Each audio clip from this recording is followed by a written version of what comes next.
여러분 안녕하세요. 코코아빠 아이겠습니다. 맨시티전에서 비록 직접적인 공격 포인트를 올리지는 못했지만 활발한 활약으로 승리에 기여한 손흥민. 그에 대한 긍정적인 시각은 비단 저 혼자만의 의견은 아니었습니다. 풋볼 런던을 비롯한 각 언론사에서의 평점도 좋았고, 경기를 중계했던 스카이 스포츠의 게리 네빌 같은 해설진도 손흥민의 움직임에 대해 칭찬했습니다. 더 나아가 맨시티의 감독인 펩 과르디올라마저도 경기 후 있었던 인터뷰에서 손흥민 때문에 경기를 풀어나가기 쉽지 않았다라고 직접 코멘트를 했을 정도였죠. 지난 시즌 득점왕이라는 위협을 달성한 이후에 이번 시즌 다소 힘겨운 시기를 보내왔던 손흥민이었지만 가라앉았던 그의 폼이 최근 점차 돌아오고 있는 것을 느낄 수 있는 상황이었습니다. 그럼 도대체 어떤 부분들이 얼마나 좋아진 것일까요? 오늘은 그것에 관한 몇 가지 요소 중 손흥민에게 가장 중요한 항목 중 하나인 슈팅 폼에 관한 분석을 해보려고 합니다. 손흥민 선수의 슈팅 폼은 점차 회복되고 있는 추세일까요? 그럼 그 자세한 이야기 바로 시작하겠습니다. 기대 득점, 흔히 XG라고 이야기하는 득점 확률에 대해서는 이미 많은 분들이 아시리라고 생각합니다. 지금 보시는 장면은 손흥민 선수가 지난 맨시티전에서 가져갔던 슈팅 장면입니다. 경기 후반부에 홀로 드리블까지 치고 와서 체력적으로 부담이 있는 상황이었는데요. 다소 먼 지역에서 왼발 슈팅을 날리는 모습입니다. 이 순간 이 슈팅의 XG 값이 0.02로 산출되었습니다. 그러니까 이런 상황, 이 지점에서 슈팅을 때리는 경우 이것이 골이 될 확률은 단 2%에 불과했다는 것을 의미합니다. 2%, 솔직히 매우 낮은 확률입니다. 거의 골이 들어가지 않을 슈팅이라고 봐야겠죠. 그럼 득점 확률 2%짜리 슈팅이었으니 맨시티의 골키퍼인 에데르송은 너무나도 쉽게 이 공을 막았겠군요. 그냥 서서 하품하면서 한 발로도 막을 수 있는 확률 아닙니까? 그런데 정말 과연 그랬나요? 보시는 것처럼 에데르송은 힘겹게 다이빙을 해 이 공을 매우 어렵게 세이브해냈습니다. 여기서 매우 어렵게라는 표현이 들어간 이유는 공을 잡은 것도 아니고 다이빙을 하며 케인이 쇄도했던 옆으로 쳐내기에 급급했기 때문이죠. 여러분은 이게 2%의 확률을 가진 슈팅이었다고 보시나요? 이처럼 XG 값은 키커가 슈팅을 하기 직전 또는 하는 그 찰나의 순간을 기점으로 확률을 정량화한 값이기 때문에 그 순간의 난이도만을 나타낼 뿐이지 그 이후 그 공이 어떻게 날아갔는지, 어디로 날아갔는지, 그래서 골키퍼가 막기 쉬운 정면으로 간 것인지 아니면 막지 않아도 되는 골대 밖으로 나간 것인지, 그것도 아니면 지금처럼 다이빙을 해야 겨우 막을 수 있는 곳으로 간 것인지, 마지막으로 절대 막을 수 없는 곳으로 갔는지까지는 보여줄 수 없는 통계 수치입니다. 그래서 그것을 보완하기 위해 만든 통계 수치가 바로 유효 슈팅 내 기대 득점을 의미하는 XGOT입니다.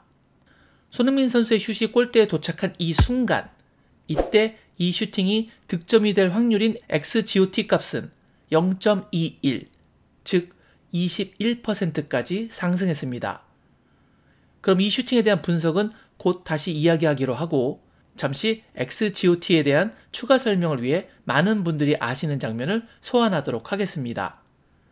이 장면은 이번 카타르 월드컵에서 해리 케인이 프랑스를 상대로 첫 번째 페널티킥을 하는 상황입니다. 페널티킥의 성공 확률이 어떻게 될까요? 소파스코어의 기준으로는 XG 값이 0.79입니다.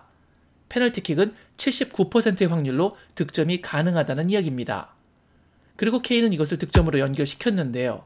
골이 들어가는 순간 XGOT 값을 확인해보니 무려 0.99에 달했습니다. 골이 도착한 지점에서의 득점 확률이 99%짜리였다는 이야기죠. 그런데 해리 케인은 이 경기에서 또 한 번의 페널티킥 기회를 얻었습니다. 이때 XG 값은 몇일까요? 같은 지역에서 똑같이 차는 킥이니 당연히 0.79였습니다. 하지만 모두 결과를 아시는 것처럼 케인은 이 페널티킥을 유효 슈팅으로 만들지 못했습니다. 무려 79%의 성공 확률을 가지고 있었지만 그 수치는 킥을 하는 직전 상황까지의 확률인 것일 뿐이고 지금처럼 슈팅이 아예 골대 안쪽을 향하지 않는다면 절대 골인이 될 수 없겠죠.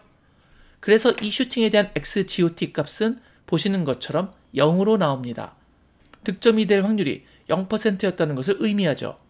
이처럼 XG 값은 슈팅하는 순간의 난이도를 보여주는 수치고 XGOT 값은 그 슈팅된 공이 골대로 왔을 때 얼마나 키퍼가 막기 어려운 공이 되어서 왔느냐를 보여주는 값입니다.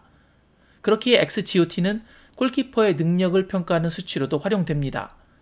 XGOT 값이 낮은 공을 막은 키퍼는 당연히 막을 것을 막은 것이지만 XGOT 수치가 높은 슈팅을 막은 키퍼는 슈퍼 세이브를 해냈다고 볼 수 있기 때문이겠죠.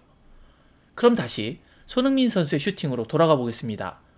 성공 확률 2%의 위치에서 결과적으로 21%의 슈팅을 만들어냈다는 것은 자신에게 주어진 상황보다 더 좋은 슈팅을 창출했다는 것을 의미합니다. 그래서 스포츠 통계 업체인 옵타에서는 이런 설명을 합니다. 손흥민 선수의 슈팅을 예로 들어 0.21의 XGOT 값에서 XG 값인 0.02를 빼어보는 것이죠.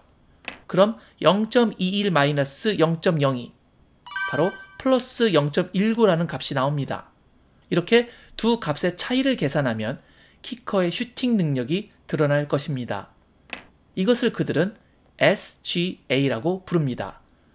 예를 들어 해리케인의 첫 번째 페널티킥은 0.99-0.79로 플러스 0.20이라는 기회보다 더 성공 가능성을 높인 좋은 슈팅을 한 것이지만 두 번째 페널티킥은 0-0.79로 무려 마이너스 0.79, 즉 79%의 확률을 모두 날려버린 슈팅이라는 의미입니다.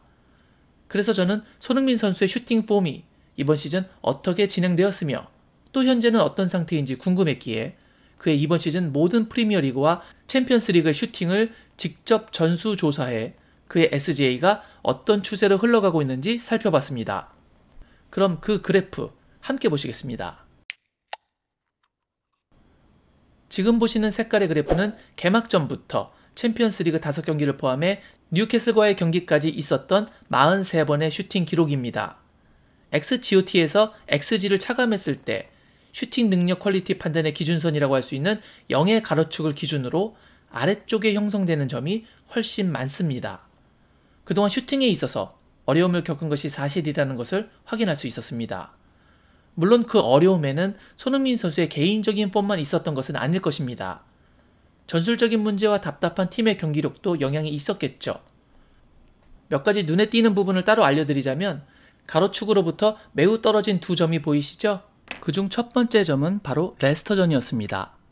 손흥민은 후반 84분 미친 왼발 중거리 가마차기로 0.06의 득점 확률을 종국에는 0.58까지 끌어올리며 원더골 득점에 성공했습니다.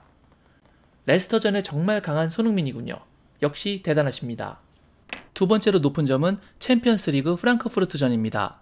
보시는 것처럼 공을 받은 지역에서 키퍼와 1대1이었기 때문에 XG 값도 0.51로 높았지만 손흥민 선수의 슈팅이 들어가는 궤적이 낮게 깔리며 완전 골대 구석으로 들어갔기 때문에 XGOT 값이 무려 0.93을 기록하며 최종 SGA 값이 플러스 0.4이나 나왔던 장면이었죠.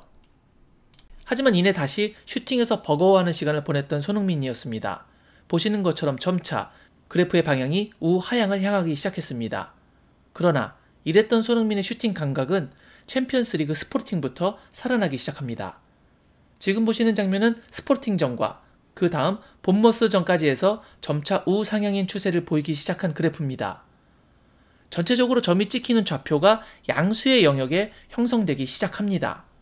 그리고 정말 중요한 지점은 모처럼 두 경기 연속 양질의 슈팅들이 더 많이 나오는 기분 좋은 흐름을 타기 시작했다는 것이었죠. 그런데 여기서 그 불행한 사고가 발생하며 흐름이 끊기고 맙니다.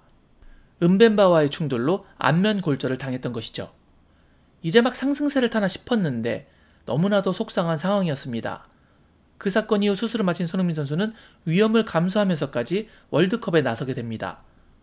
그리고 지금 보시는 그래프가 바로 손흥민 선수의 월드컵 슈팅에 관련된 수치입니다. 슈팅 능력이 점차 상승세를 그렸던 두 경기보다 확연하게 가라앉고 말았습니다.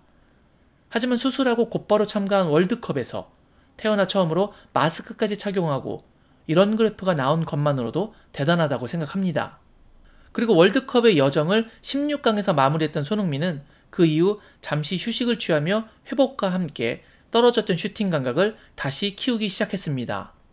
그렇다면 월드컵 브레이크 이후에 있었던 손흥민 선수의 슈팅 능력은 어떻게 변했을까요? 한번 보시겠습니다. 보시는 것처럼 분명 월드컵 기간보다 매우 크게 상승했고 부상 직전 폼이 올라오던 시기보다도 더 좋은 값들을 보여주기 시작했습니다. 절대값이 아주 작은 음수에 찍힌 이 4개의 점은 아스날전에서 지고 있던 80분 이후 시간대에 득점을 위해서 계속해서 쫓기듯이 시도했던 슈팅들이었습니다. 그리고 앞서 나왔던 맨시티전의 SGA 값 0.19를 마지막으로 모든 기록을 다 확인할 수 있었습니다. 보시는 것처럼 손흥민 선수의 슈팅 퀄리티를 나타내는 SGA 값은 시즌 오랫동안 낮았지만 분명 그에 비해 최근에는 우상향의 그래프를 형성하고 있습니다. 정말 아쉬운 것은 자료를 참고한 소파스코어에서는 이번 시즌 FA컵에서의 XG와 XGOT 값을 제공하고 있지 않기에 최근 있었던 손흥민 선수의 원더골과 추가골은 이번 그래프에 반영할 수 없었다는 것이었습니다. 그것이 들어갔다면 최근 손흥민 선수의 슈팅 퀄리티가 점차 높아지고 있다는 것이 더욱 확연하게 드러났을 텐데 말이죠. 또 아쉬운 건 지난 시즌과의 비교도 해보고 싶었지만 역시 소파스코어에서 각 슈팅별 XG와 XGOT 값의 제공은 이번 시즌부터 시작되었기 때문에 그건 역시 불가능했다는 점입니다. 이런 애로사항에 대해서 우리 구독자 알겠소 여러분들의 많은 양해 부탁드리겠습니다. 이제 손흥민 선수의 다음 경기는 레스터전이네요. 부디 지난 레스터전에서 보여줬던 환상적인 모습을 다시 한번 보여주기 바랍니다. 여러분은 오늘 영상 어떻게 보셨나요? 비록 힘든 시기가 있었지만 차츰 그것도 극복해 나가고 있는 손흥민 선수의 노력을 수치로 전해드렸는데요. 우리도 지금 여러가지 어려운 상황에 직면해 있습니다. 그러나 절대 포기하지 않고 계속 노력한다면 비록 그 기간이 짧지 않더라도 서서히 제자리로 돌아갈 수 있다는 것을 보여준 손흥민 선수가 아닌가 싶습니다. 손흥민이 돌아오고 있다는 것을 객관적인 자료로 접하실 수 있었기에 기쁜 시간이 되셨길 바라면서 오늘 영상 이만 마무리하도록 하겠습니다. 오늘 영상이 마음에 드셨다면 자료 직접 일일이 조사했으니 구독과 좋아요로 여러분들의 많은 응원을 부탁드리겠습니다. 저는 다음에 더 좋은 영상으로 여러분께 인사드리겠습니다. 그때까지 늘 건강하세요. 역시 I guess.